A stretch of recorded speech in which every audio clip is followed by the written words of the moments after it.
Start with Carrie. Carrie, you're up first. Go ahead, my friend. And you'll need to unmute, Carrie. It's a mic icon, bottom left-hand corner. You just click it once. I'll let you know when you get it. Yep, gotcha. Yeah, sorry about Yeah, that. all good. Gotcha. I thought you had control.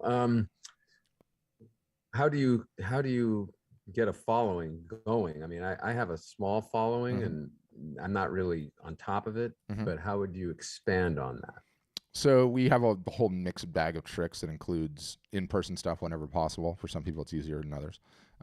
In addition to whatever else you have at your disposal in an offline fashion, to a whole bunch of different tricks in an online fashion. We have various different ways that you do print giveaways. We have various different ways that you do merch giveaways. Enter to win a free print. Enter to win some merchandise, right? Get a bunch of people on your list. We have various different marketing techniques or tactics that teach you how to partner up with a charity and donate some stuff that you're going to give away there, right? And, you know, the charity, if you do it correctly, will lend their entire audience base to it, right? And so there's a whole bunch of ways to capture emails there. We teach you how to use QR codes in any offline opportunities you have in various different dimensions. We teach you how to get more out of any show or Thayer or local anything. And all of it collectively over time is how all of that is built. Beautiful. Yeah, it's not any one thing though. It's a total mixed bag, and it's a little bit different for everybody, right? Just depending on what you've got going. And then one other question: one thing you haven't covered here, and I've been hearing so much about this, are NFTs. Yeah. So I'm a big crypto guy. Have been a long time. Bought my first Bitcoin when it was only $6. $6. If I bought a lot of them and kept them, I would not be on this broadcast right now. So that you can see it. You can see how that went. We're extremely fascinated by them. A number of us have purchased them, are going through the whole process, the song and dance. We think it's very interesting what they portend at a macro stretched out over a number of years to the art community. Right now, the buyers that are buying those, it's not a zero-sum game, meaning it's an accretive add to the art market, because you've got a bunch of people that have been in the crypto space for a long time that have made a ton of money, and they support the movement both philosophically as well as financially. And they're the ones that are buying all these things, right? Right. And the danger, okay, is everyone reads the stories about all these people that are doing so well with these NFTs, and they're like, ooh, it's gold rush time. If I just get in there, I'm going to do fantastic too. And nothing makes me happier either than Beeple, who's like, he had some predecessors, but Beeple is like the first one that sold like $96 million worth of art in NFTs, and like that was like what really put it on the map. Do you know what that guy did? A painting a day for 5,000 days. That's 13 years, okay? Wow. 13, he's a digital animator kind of guy, so obviously it makes it a little bit easier. But everyone's like, this is the next latest, greatest thing. And I don't ever see it in any of the articles except like at the very bottom. And it's like, everyone's like, oh my gosh, NFTs. I'm like, yeah, why don't you follow Beeple's plan? A painting a day for 5,000 days, and he didn't miss. It's 13 years in a row. And so don't tell me that guy didn't grind to get the success where he did, right? So do we have some customers that have tried it? Yeah, but the larger point that I'm making is, if you have a problem, a marketing problem, and a lack of attention problem now, and then you go and try and throw your stuff into NFTs and go and do that, you're still going to have the same marketing and attention problem, number one. Number two, I would imagine there's probably not a single solitary person out of the 40 participants in here that own an NFT. If that's not the case, let me know. I would imagine not a single solitary person that's ever bought art from you before has an NFT, or could even explain to me what an NFT is or how they purchase it. So we're very bullish on them. We're buying them, we're playing with them, we're learning, we're eating our own dog food, so to speak. We think we have some, you can list an NFT right now if you'd like in our store, and then link to OpenSea or some of the other platforms, but it's still really, really early days. Unless you have an extreme tech acumen, it's going to be very difficult for you to sort it all out, and it's just, it's too early to stress about that or run into that right now. Yeah, that'd be my advice on a macro. All right, next up, Susan, then Eric, then Shannon. Go ahead, Susan. Susan Kessler. And you'll need to unmute too, Susan. I'll let you know when you get it. Mic icon, bottom left-hand corner. Can you hear me? I sure can. Okay, well, I have a couple questions, but what he was just talking about, what does NFT mean? It stands for non-fungible token, and it's a fancy way of saying, like, are you aware of cryptocurrencies like Bitcoin and Ethereum? Okay, yeah, a little. So it has to do with that. Yeah. Okay, I won't worry about that now. Now. Don't worry about that. Don't worry about that, please. Okay. so even though you guys are hooked up with Bay Photo, Yes. I found out that my customers would not be able to print out my limited editions through your website.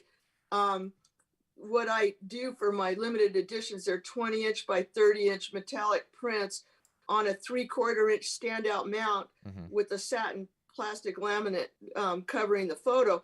Now, I've been dealing with Philip, and he sent me what Bay Photo has to offer through your website, and then I sent him a screenshot of what I can get from Bay Photo, and he said that they don't match up, so I'm not going to be able to sell my limited editions and have Bay Photo print them through your website. How many limited editions are you selling a year?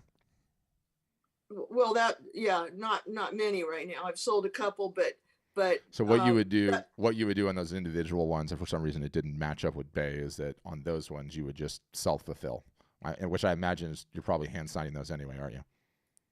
Yeah, but how do I self-fulfill something on your website? How do I? So what would happen is that you would take the order on the website, and then you would send the order to Bay and say, print it and ship it to me. And then after they print it and ship it and send it to you, you would sign it, put it back in their paperwork, and ship it to the end user. So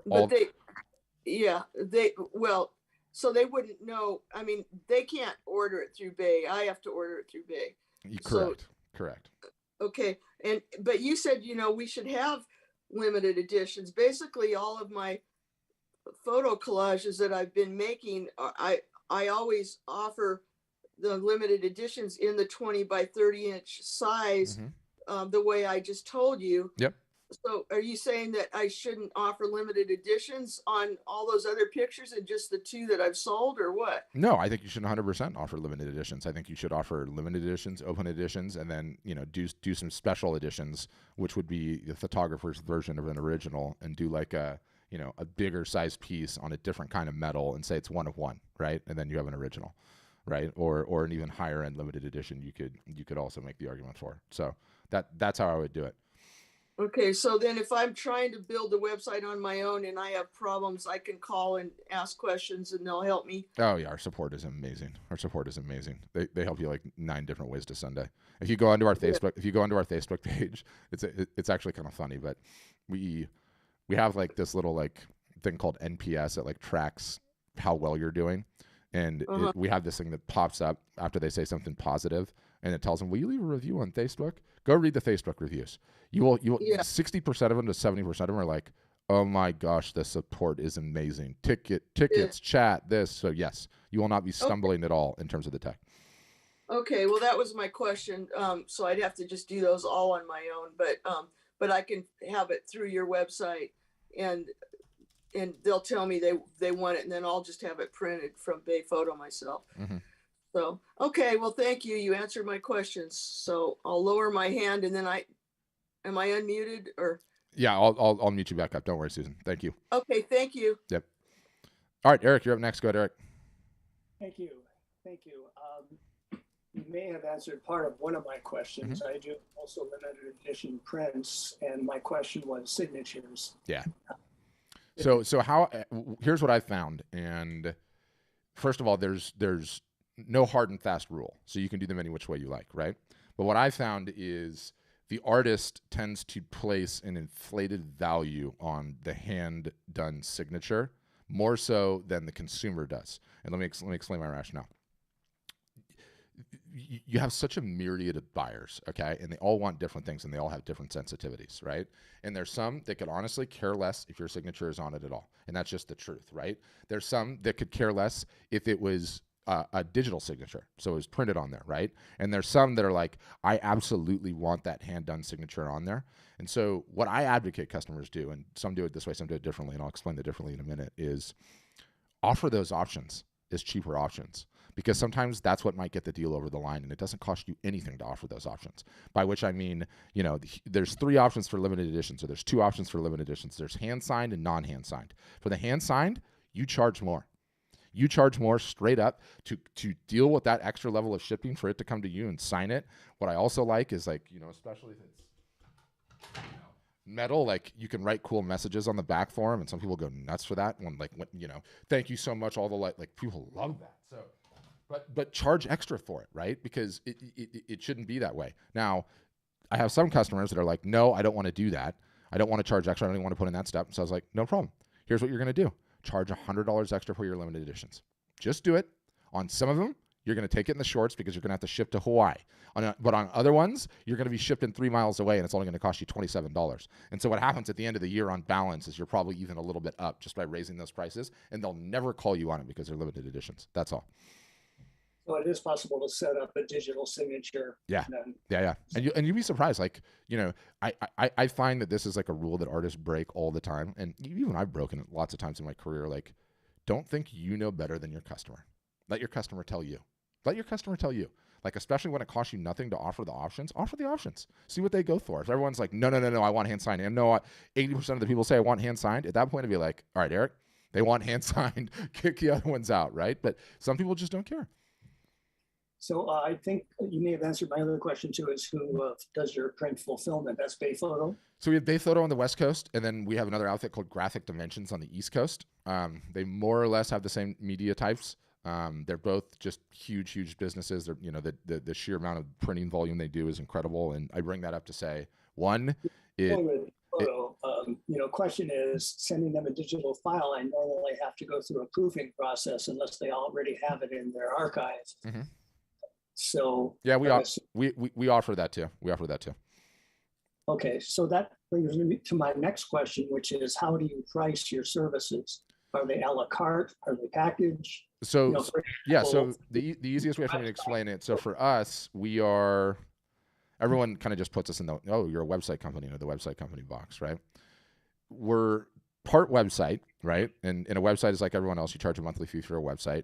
And then the other thing that we are is a postgraduate university that teaches art and business marketing, and it doesn't ever stop. And so you pay a one-time fee to get into the university, and what does that give you? That gives you just so many different resources and in-person sessions. I mean, Zoom sessions like these, regular 3 times a week, like all the various different support, all the various different everything for life, and you only pay it once and you're done. Then you just pay the monthly website fee, and that's how we approach our pricing. Okay, so I have currently a website through Livebooks. Mm-hmm. And I know some friends of mine who are using your services have a link from their regular website to the Art Storefront's website for purposes of print sales. Yes. Is that a realistic situation too? Or you totally can do it that way. I mean, how I normally do it is I normally say, does whatever I have currently, is it helping my business grow at all? Is it generating income for me? If the answer is no, there's likely not a huge reason to keep it, right? That's what I would say, number one. And the reason that we want you completely on our platform is because when you have them on Home Court Advantage, you have a bunch of bells and whistles and extra stuff that your other sites are not going to have, right? That's number one. But that doesn't answer for every situation, right? And I show my buddy Tim here, and let me just show you because he's a good example. So this guy's like he's crazy. He's like a BBC Planet Earth, Dr. Attenborough special photographer, right? And he's got a whole lot going on. He's got projects and portfolios and his motion stuff and his stock archive. And he's had this website forever and ever and ever. And it helps do his like commercial portion of his business. So there was no way we could get rid of this website. And so in his case, he's like, I'm just going to have a tab on my main site for all my commercial stuff, and boom, it's going to throw me to my Art Storefronts thing. So in his case, there is a very real scenario that says like, do not mess that up because you have a huge commercial business. But if you don't have a huge commercial business, right, and the thing's not doing anything for you, you miss out on a bunch of behind the scenes tech that we have that you wouldn't be having as a result of, was that even showing on the screen or no? Did I just go through that whole rant? I didn't even show it. Oh. That is so silly. Thank you, Ivana. Tell me, because I want to show. I was doing show and tell there, and no, the show and tell's not working. Now I show it again. Hold on. Sorry. Case of the Wednesdays. So here's his wildlife like site, right? And he's got home and projects and portfolios and motion and stock archive, wildlife diaries about, and it's like he's got his whole commercial business wrapped into this website and everything that he does, right? So then in Tim's case, he just puts a store button in his navigation on his regular site, and then that throws you into his fine art site where you can buy all of his fine art and have all the bells and whistles and everything else. So that's one way to do it. But again, in Tim's case, this site is fundamental to his business. I would never in a million years tell him to move over because this is how he books his commercial gigs and keeps up his Planet Earth stuff. Got a great story, this guy though. If you're a photographer, you should check him out.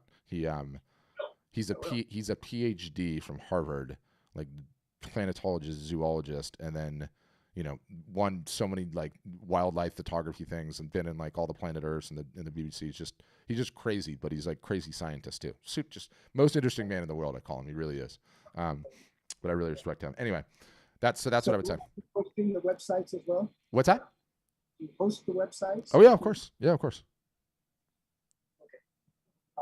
And then how would I, to get an idea of the cost of the website creation? Is it something that's yeah, so the best thing to do it if you haven't done it yet is get a demo. Like, this session today is like a high level, do these people know what they're talking about? The demo is like 1 hour Zoom where they take you on the test drive, show you all the bells, all the whistles, all the behind the scenes, all the back end, all the marketing stuff, all the community, all the education, go through all the pricing, and then you can ask all those questions. I don't even know all the answers to all the different things.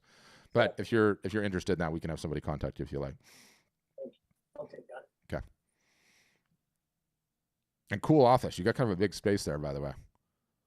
Well, it's one of those things where the images and the files seem to outgrow whatever space I give them. Yeah, I know that game too. On time. Yeah. Awesome. Yeah, we'll have somebody contact you for a demo, and then you can make your mind up. But again, my sense is on your other site, you have your whole portfolio on there. You've been on there for a long time, so you feel connected to it, and all of that. Well, it may not be the case because I am updating it from years ago, so that may not be the. Got it. Yeah. Got it. Okay. Thanks, Eric. Yeah, Very good space for live art shows, though. By the way, behind you, I know you could throw down in there, and the photographers have such an unfair advantage because all they have to do is buy one little tiny $89 capture card that takes their $10,000, $15,000, $20,000 digital SLR that shoots 4K with fixed 50 glass, which is like a full-blown movie camera, and this little plug-in turns it into a web camera, and they're sitting there like showing their pieces, and people get so upset. They're like, how do they have that video quality? I'm like, what do you want me to do? They've got $20,000 worth of glass because it's their job, right? Yes, it's an unfair advantage, but that's how it goes. Use your cell phone. It'll be fine. Juanita, you're up next. Good talking to you, Eric. Kia ora, Patrick. My question's more so about whether or not you've had previous people, customers, using art shopfront with a couple that are doing, different genres of art. So are you two? And, you're married, husband and wife? Yes. Okay. I like the husband and wife.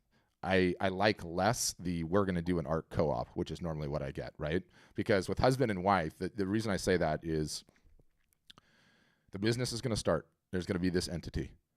Both of you should be doing marketing. If one person's doing more marketing than the other one, and one other one's getting more sales than the other one, it's like a marriage just is, right? Being that you're already in that marriage, you've already solved all those problems, and you have those problems like all the rest of us. So yeah, you can totally do it together, 100%. It's easy. Awesome. Thank you very much. And are you stateside, or are you? I can't tell if you're Kiwi, if you're Aussie, if you're. We live in New Zealand. New Zealand. So Aotearoa, New Zealand, way down where the hobbits live. Oh, that's beautiful. That's awesome. Notwithstanding the COVID craziness in your country, which is I feel like I can't go a day without seeing Jacinda Ardern's name. We do, early on, like pre-pandemic, headquartered in Austin, Texas. I've never lived in Austin, but I'm one of the few remote ones. And then the reason I'm bringing this up, support people headquartered in Austin, Texas. Then COVID came, right? Obliterated the point for the office. Everyone's working from home. And now I think we have one Kiwi on support without question. We have some in Africa. We have some in Europe. Ivona, who's with me on this call, is in Serbia. So now we've got people spread out all over the place. And the reason I bring that up is you were really hard to support your time zone before. Now it's much easier for us to support it because we've got people in all the various different time zones of the world. I mean, Ivona, what time is it for you right now? It's like 10. It's 11 a.m. So on tomorrow for you. 11 a.m. tomorrow morning. Ivona, what time is it for you? Ivona's on the call too. Hold on. I'm curious. The same, 11, but p.m. So there you go, 12 hours. That doesn't make it any easier, actually. But anyway, the point is we've got way more time zone coverage. And then, Juanita, what you'd be able to do is you'd be able to use our print fulfillment services for all your North American and, if you were so inclined, European orders. And then what I would probably do for any domestic order, not probably 100%, for any domestic order, you just use your local printers, because then, I don't even know what the import-export stuff is. Is it easy for you to sell prints in Australia, or do they whack you with a bunch of fees on that too? But yeah, they put fees on there, so it's probably easier just to have your local, our local printer. Yeah, that's what I would do. Awesome. Thank you. Yeah, thank you. I should have known New Zealand. I heard it in there. I just wasn't confident enough to say it. Sometimes it can be a little dicey. But do you know Flight of the Conchords, by the way? Do you know what I'm talking about? I love those guys, and that's when you get it all the time. I used to watch that show too. I think those guys just crack me up. Hilarious. All right. Okay, who else, guys? Questions, comments? Oh yeah, someone was asking me something about. Hold on. Where was it? Could you elaborate on the different types of photos we should be offering, limited edition, exclusive? I can do that. And then Mark was asking me, like, if I have multiple different styles, okay, is that a problem? It's not a problem at all, okay? And it's not a problem at all, number one, because you're a part of the brand. Mark Thayer is a part of the brand. And I'm unmuting you, Mark, just in case you want to ask any follow-ups. You're a part of the brand just as much as the work you're creating is part of the brand, right? And like, I feel like the number one piece of advice that artists get from like their friends, you're like sat down at a coffee shop where you're sitting having a beer, and the advice that you get from somebody who's successful in another world says, you got to figure out what your niche is. Until you figure out what your niche is, you're never going to make it in this business, right? And that advice, many of you have gotten it, I know. It comes from a good place, but it also comes from people that have never sold art before, okay? I might have given that advice earlier in my career. But what I found is I see all of these people launch with all of these various different subject materials, right? And an entire mixed bag of things inevitably ends up happening. But none of it ends up happening until you've gone through the process of marketing and attempting to sell it. Then you know. And at the top level, what might happen is Pareto might come into the equation. And Pareto, there's this thing called Pareto's Law. It's the 80-20 rule, where you can get like an 80-20 out of just about anything situation. In Pareto's Law, nuance to your business would mean we get all your stuff up on the site, and you have your 3 or 4 different styles, your 3 or 4 different niches, if you like, and you market for an entire year. If 80% of the income for the business is coming from 20% of the subject material, at the end of that year, I'd go, Mark, the market is telling you this is your niche. You're done. You got to go all in on this one because it's producing 80% of the income. And my guess is if we expanded in that group, the business would take off.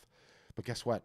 All the time I see the opposite, meaning, and we have some very creative customers. I mean, fabrics and resin art and sculpture and photography. I mean, they're doing a mixed bag, and the whole mixed bag is selling. And it's just because people are drawn to this person for their creative wackiness and everything that they have going on, and everything sells. And in their case, it's like, no, people are actually interested in your creative view of the world, and you can sell whatever the heck you want, okay?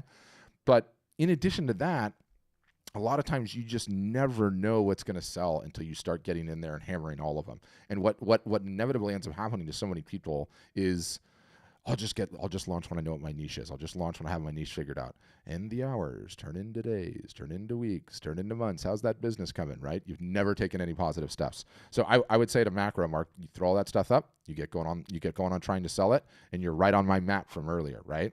You're right on my map from earlier, and we're just saying, okay, how quickly can we get Mark to MVT $1,000 in sales? If you don't get there, then we're going down no, and we're doing a 30-day rapid test, and if that doesn't work, we're trying a different style, right? And you don't know. You might hit it out of the park right away, or you might be stuck on this path. But this is the whole point of the business plan, right?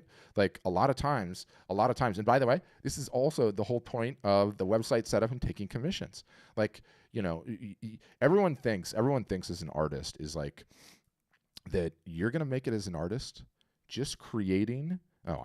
There it is again, the zoom right on top. I'm so off my game today on my buttons. Weak sauce. Anyway, everyone thinks that like, I'm just going to create whatever inspires me and I really like to do, and that's just going to be wonderful and work out and be an incredible business, okay? I like that, but that is also a fairy tale. That is never the way that it works, right? And revisit my Pablo Picasso comment from earlier, 45,000 unsold pieces. You constantly need to be trying new things to find a subject material that really, really resonates and has the potential to put your business on a path where it's going to grow faster than it would have if you would have stuck to that other thing. But you don't ever figure any of that stuff out until you start taking positive steps in motion. But Mark, you're unmuted, Mark. I don't know if you had any follow-up. That was kind of a long-winded answer. Sorry about that. No, that was great, Patrick. Thanks very much. I just also wonder, at what point is it just overwhelming for the viewer? And so you start out with a few of your personalities, and then exactly. the things that don't do well, you strip them out, and Exactly. you throw in another personality that you held in reserve. And exactly. And it never stops. Like, people think it stops, it never stops. Like, don't get me wrong. We have some like mature, very successful artists that have nailed their niche, and they don't do anything but their niche, and they're killing it in their niche, and they don't really need to experiment around. But what I've found, like, the more years that I've been in this, is that the experimentation into new subject matters and styles, and this is very easy for me to explain as a marketer, right? Because you need to have marketer brain to do it. I will write the copy, get the image, get the headline, and put up ad A. And then I will do the exact same thing for ad B. And then I will go and run the two of them until one wins. And let's say A wins. I'll drop B. I'll write a new B. I'll put B up again and run the same thing. And I'll never stop, because I'm always looking for a higher up rung, a better conversion rate, right? And as artists and photographers, you guys need to be thinking that way of your business, right?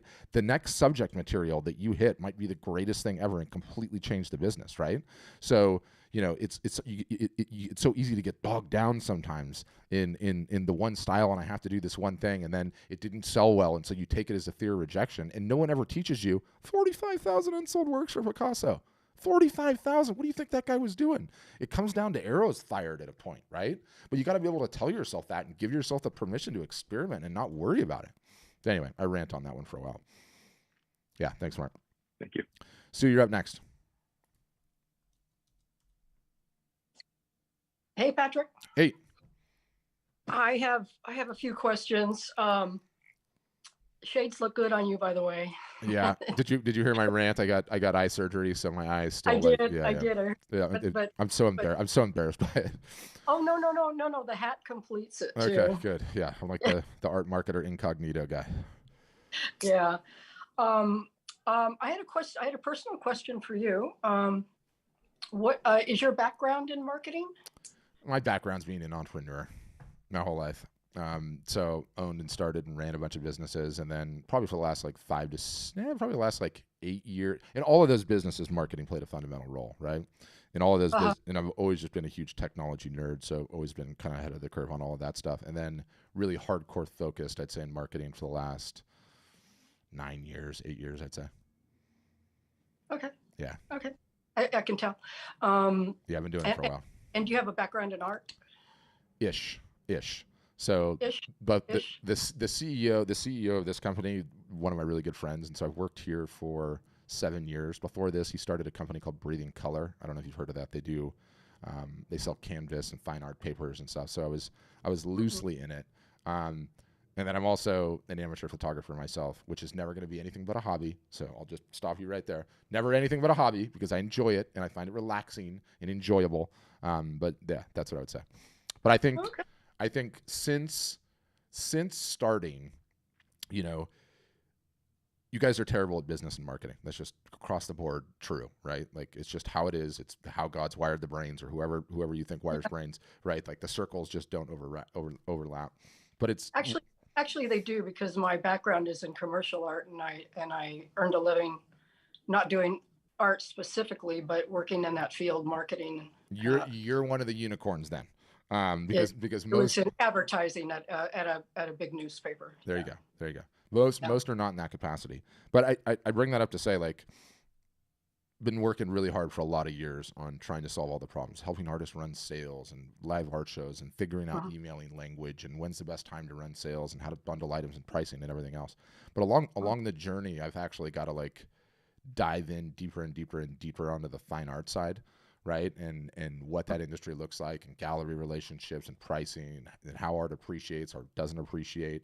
And it is such a fascinating industry. It is such a bloody opaque industry and a shady industry. Like all of the biggest stuff that sells, they're constantly hiding and obfuscating the data about what sells, how much it sells, who it sells to, whether art actually appreciates on the slightest. And one of the things that I'm going to send you, and I want to show it on my screen share so you listen to it. Now, I found this so fascinating, but I don't know if you ever read the Freakonomics book, right? Or if you've heard of that, but these guys have such an interesting look at the world. Where is the doggone link? Did I lose it?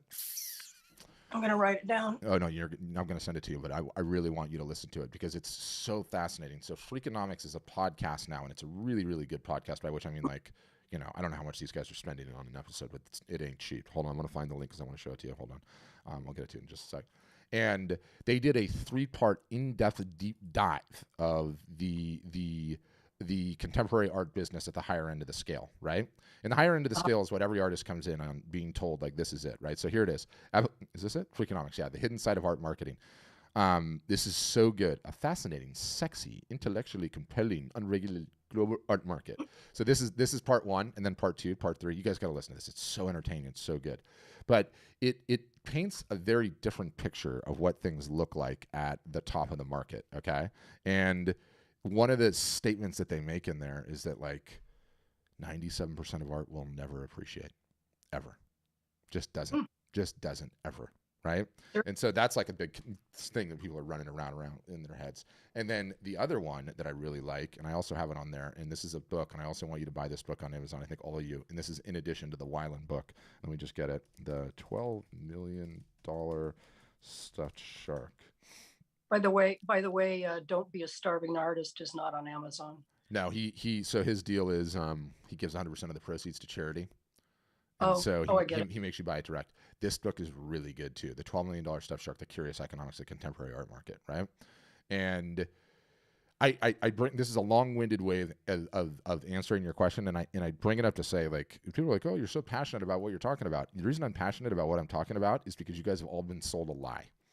The gallery relationship and thinking you're going to make it in the gallery relationship is no path for success. And in the sheer amount of people that it is a path for success for is like, the odds are like winning the lottery. Like, it's just not good. It is not good. And thinking that you are going to find somebody that's going to do all the business and marketing for you and take 50% and not tell you whoever buys your work, you're going to make it that way is just, the numbers just don't bear out. They just don't. And so why I love our solution is because I think it gives you the best crack at it. It gives you the best shot. And I also think that this industry is going through its Uber taxi cab moment. It's Netflix blockbuster moment, right? You don't need those. You don't need the galleries anymore. Now that doesn't mean it's going to be easy to grow the business, but the upside once you do is like so tremendous, you know? Yeah. But that brings me to my next question. I think I forgot it. So you can build a website. Yes. For us. Yes. And that's an extra cost, I take it. Yeah, but they give you like some sort of special bundled this, that, the other bells and whistles plan. Yeah.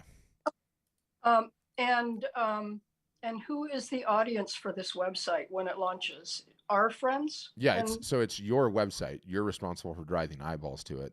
Our game is that we teach you how to do that day after day after day after year after year after year. Okay, and we don't ever stop. So here I am. I've only been painting for 2 years, but I have 100 and something pieces. Awesome. And good for you. I have, but I'm a private person, and I have Facebook and I have Instagram and I have whatever, all the others, and yes. And I'm lucky if I have 200 friends. Okay. Yeah. And they're mostly friends and family. So yeah. It's okay. That's where it starts. So where do I go from there once I get your website? My website. You get over being so terribly private. You realize you don't have to share everything that you're doing every single solitary day, but you are going to have to come out of that shell a little bit. You're going to realize that if you don't, the business is never going to go anywhere. That people don't buy images without knowing who the artist is, without bonding with the artist, without getting to know the artist. And let's say you and I are on video, right? And we're having a video chat just like this, and I'm a prospective buyer, and then your dog or your cat comes in, and you're like, wait a minute, you have a dog? I'm a dog person too. Then we start bonding. I start getting to know you, and then I know, like, and trust, and then I'm that much more likely to buy art. So it's an important part of it. And if you were in a gallery, right, having a gallery show, you would talk to people. You're jovial, right? You're talkative. You could do it. Kind of. Yeah. So I would post a video on, say, TikTok every day. No, you don't need to do TikTok every day. That might change sometime in the future, because things are always, moving. But right now, Facebook and Instagram more important than Facebook, but both important. So TikTok's not the artist market then. It might change. I really hope it doesn't. I think it's run by the Communist government of China, and I think they're harvesting too much data, and I hope it dies. I wanted the U.S. to shut it down. I thought we were close during the Trump administration, which is not me being political. Like, they're harvesting too much data, and I don't like it. And I agree with that. I don't have TikTok, but my stepkids do. They all do. Yeah, that's the problem. All the kids do, and I really worry about it. I really worry about it. But the platform TikTok scales significantly younger still. That's changing. And as a result of that, I think that probably not too many of your heavy hitter art buyers are going to be there, right? No. Okay, so that goes to my next question, which is, if I do a art gallery show, like what you're talking about, video,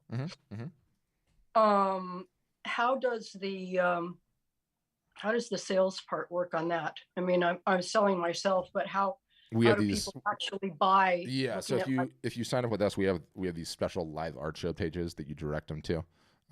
It's like a page type in our store. They're really easy to create. You just, like, grab a bunch of images, upload them all at once. It makes a grid, and then it has, like, this really easy checkout, so they can just check out in 2 seconds. And so you send all the traffic to that page. Oh, okay. Yeah. So it's pretty. Oh, it's really easy. It's really easy. Okay. And I have another question. Sorry. No. That's what this is for. Go ahead. So I plan to go into this with a partner. Okay. Who is my friend for 50 years. Okay. And I mean, we've been friends longer than either of us have been married combined. Okay.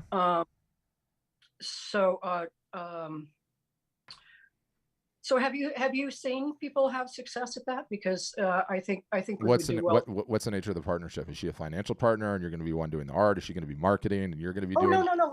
We're both artists. Oh yeah. So, she's a watercolor and a portrait artist. Yeah. Got it. I'm digital, mostly digital, and my only issue, it was what I mentioned with the earlier. It was the husband and wife team, when the gal from New Zealand. If one of you is doing all the work on the marketing, and you're bringing all the people to the site, and your friend is selling more than you are, and you start getting upset about that, like, I think you need to over communicate up front about what responsibilities are. And then you also need to, like, who's going to own everything? Who's going to own the URL?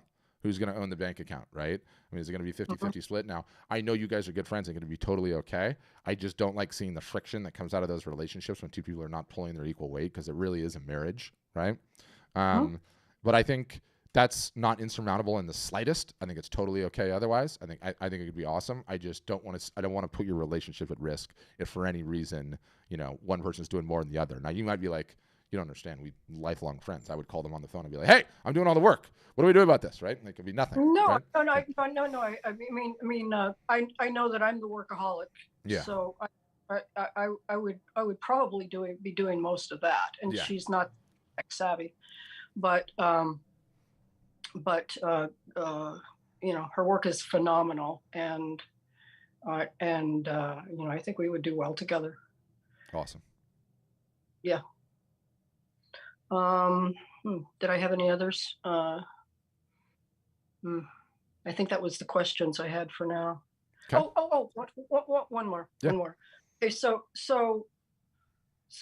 for all the bells and whistles, the website and the coaching and everything, and the monthly and all that you sell.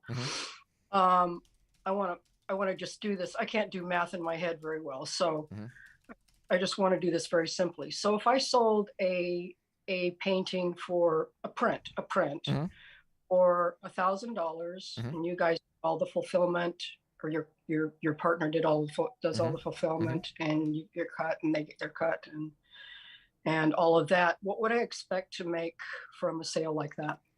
So what we sort of recommend is a 250% markup per piece. So you take the wholesale cost that you get from the printer, you mark it up 250%, and that's what you sell it for. The reason that we recommend the 250% is because a lot of times you will be running sales. Like, it's obviously kind of a high markup, right? You're going to be running sales all the time. And when you run the sales, sometimes you're going to discount 10 or 5 or 15 or 20%, and you don't want it to eat too far into your margins, right? So it really just comes, it comes down to you are going to get a price, which is the wholesale price from the printer. You'll know what that is. You are going to set a markup on top of that. Order comes in, you get paid your portion, the printer gets paid whatever the thing is, and then off it ships to them. So you have ultimate control really on how much you make based on the markup.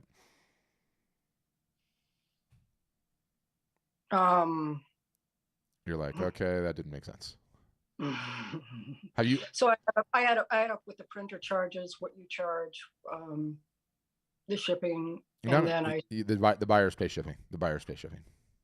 Oh, yeah, okay. Which is kind of nice. I always say on these calls, like, thank God for you guys, thank God for everyone that art and photography has not been Amazonified yet. By which I mean the expectation is not that everything ships for free. It's kind of nice. The buyers pay the shipping. Okay. Yeah, and they're totally okay with it. It's not a friction point in the slightest. No, it isn't. No. Okay, because free shipping is a big thing. Yeah, for me.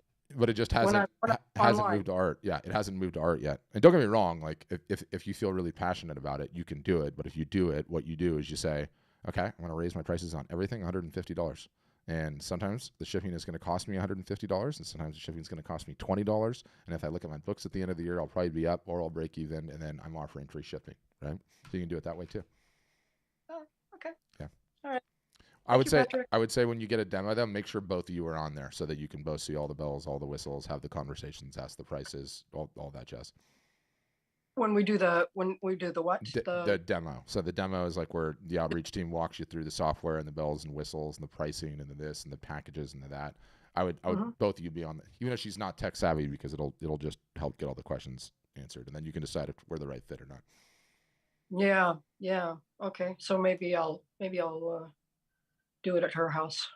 Yeah, or no, it's a Zoom call, same as this. It's a Zoom call, same as this, so you guys could both pop into it if you like. But whatever's clever. Oh, that's true. Yeah, that's true. Yeah. All right. Thank you very much, Sue. Okay. All right, it's gonna be Cheryl, and then Gilead, and then and if I hack the pronunciation on that, you'll have to tell me, and then I'll get into the chat too. Okay, Cheryl, you're up next. Go ahead, Cheryl. Hi, I'm sorry about my background noise. I'm driving. I'll try to take an exit here. Eyes on the road. Eyes on the road, Cheryl. Do not look at the phone. Eyes on the road, Cheryl. Do not look at the phone. All right. They are. There's nothing to look at here. Okay. So I do glass art, which is, I don't have prints. I wouldn't have the fulfillment. I'm assuming there's pieces of your program that I would benefit from. Yes. What would those be? The marketing primarily, right? Because you still have a marketing problem like every other artist out there. And despite the fact you're not selling prints, despite the fact you usually have issues with shipping, because shipping glass is not easy. Other than that, you still have to learn the marketing fundamentals and never stop, right? Because that's how the business is going to grow.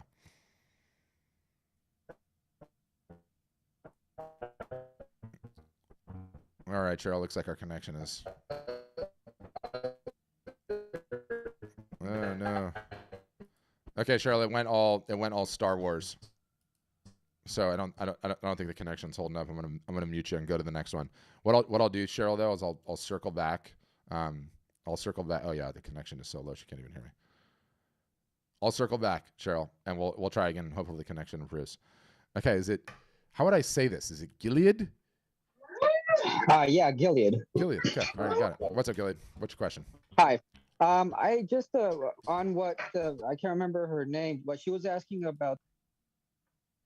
Oh, sorry. I muted you. Yeah, go ahead. You can't remember her name. You can't remember her name was the last thing I heard. Yeah. She asked about doing the Zoom sales. Mm-hmm. I've heard of you talk about it on the podcast as well. Yep. I don't have your platform yet. I would like to kind of start that to see So if my artwork sell. So what's up, guys? It's, what did I say it was? Gilead? Gilead? What's up, guys? It's me, Gilead. I'm having a flash sale today on these acrylic prints. And you might be wondering, if you want one, how can you get one? I take Venmo, PayPal, cash, check. I'll do home deliveries, COD. All you got to do is send me a DM here on Instagram, send me a message on Facebook Messenger. If you've got my phone, text me. I take the orders on a first come, first served basis. And when it's gone, it's gone. Boom, done. Do one today. Okay. All right. Yeah. Yeah, thank you. No waiting around here. But I love. Have you watched the sample videos that I sent you, or have you watched any of the sample videos? Sometimes that helps. So like watch somebody else run one, so you get a little more comfortable. But other than that, run one. No, I haven't seen any sample videos. I've only listened to the podcast, but I haven't seen any sample video. Okay, I'm gonna email you. I'm gonna email you after the fact, and we might as well do. Hold on, let me just show you what I'm gonna send you. So I want you to watch them, okay? Because it'll help you become more comfortable.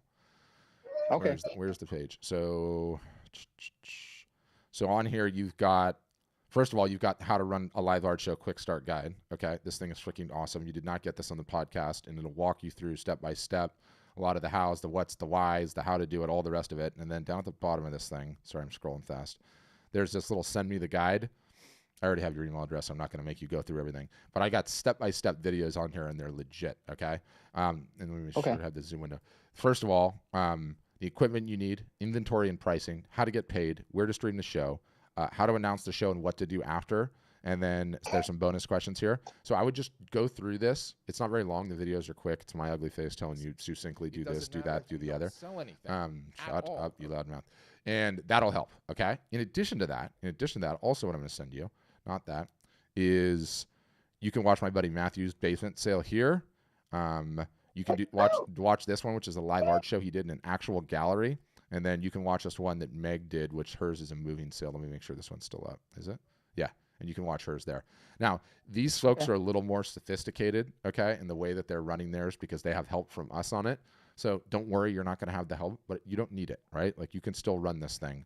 And, you know, like you go through the people that are running these things, and they're all first-time people. They've never run one before. They're just going for it. They all have a normal room and a normal house, just like all the rest of us, right? Imagine that. There's no hair. There's no makeup. Doesn't matter. You just give it a shot. You turn the camera on. You start talking, and you go for it. You know what I mean?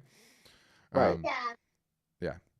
Everybody's seen all right. ones. Thank you. Yeah. So go for it. And leave me a review on the podcast if it goes well. I'm doing terrible with my reviews on there. All right. Thanks, brother. Thank you. Okay. All right. I'm running out of gas. I've had to run 2 live sessions today. My eyeball is just fried out, and I'm tired. So I would say, guys, for everyone that's on here, if this is the first time you found out about us, we're not going anywhere. We're gonna be around, right? So you can certainly come back and see us. But if you're at all interested in what we do, you're like, hey, this is interesting. These guys know what they're talking about. Go and see a demo for sure. It's super easy to request one. All you have to do is throw a link or click the link in the chat that says request a demo, or let's be honest, the buttons are all over the website everywhere. You'll find them, and they're in the emails. And that'll give you the test drive, and then you can decide, hey, is this a good fit for us or not? It's a great time to get started because there's 3 big art selling holidays that are coming up, so it's always nice to get up, running, and ready, and then get a sale in the water for all of them. And then I will send you this email today, this afternoon, some point in time, and then you can rewatch, and then there'll be the links in there to click on all the various different things. But definitely listen to that podcast too. Listen to my podcast first, but listen to that. I don't know if you were on for this, Gilead, but there's the Freakonomics did like a three-part series on the high end of the art market. And actually, my buddy Robert here was the one that Robert. You know how many times he's on here. You know how many times I've shared that podcast? You're the one that sent it to me, Robert. So good looking out for that. It's really, really good. I enjoy listening to that podcast too. So, all right, guys, I'm going to leave it there. Appreciate all you. Great rest of your weeks. Hope to see you soon.